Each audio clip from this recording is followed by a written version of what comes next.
Alrighty, let's take a look at this question. So we're trying to solve this equation. We notice x is in the exponent. There's no way to get the bases the same, not easily. And we have that 5 in front, but there's not much we can do about it.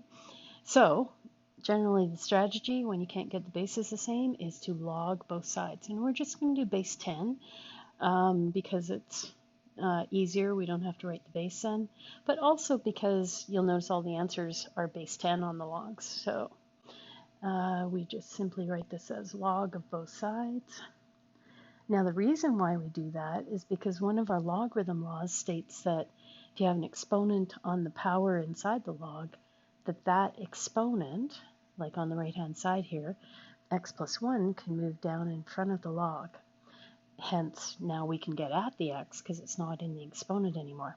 Now the left-hand side, though, is a bit trickier because that 4x is only an exponent on 2, not the 5. So we're going to have to use a different logarithm law to separate those two things being multiplied within the log. We write it as adding each of those factors. So log 5 plus log 2 to the 4x.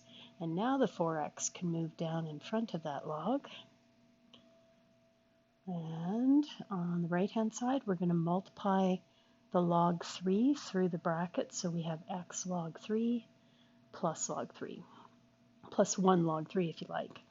Now, the terms that have x need to be on one side of the equation, and the ones that don't on the other side. So I am going to leave 4x log 2 on the left side and subtract the x log 3 from both sides, and then leave the log 3 on the right hand side but subtract log 5 from both sides. All right, now this is usually the spot that gets everybody. We can't really add those two terms together on the left side because they're not alike. Log 2, log 3, they're different. But we could factor out x because it is common to both terms. So we're going to do that, factor x out. Right hand side still stays the same. And now that we have x times all that, we can simply divide both sides by 4 log 2 minus log 3.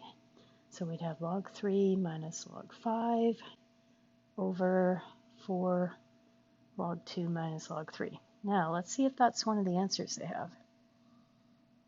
It is. Now, if for some reason you got kind of the reverse of it, log 5 minus log 3 over log 3 minus 4 log 2, all that means is you took your terms to different sides than what the solution did. So what you can do is just multiply top and bottom by -1 and distribute it through in order to get it in the right order that you need for the answer. But in our case, we don't need to do that because A is our answer. And there we go. Hope that helped.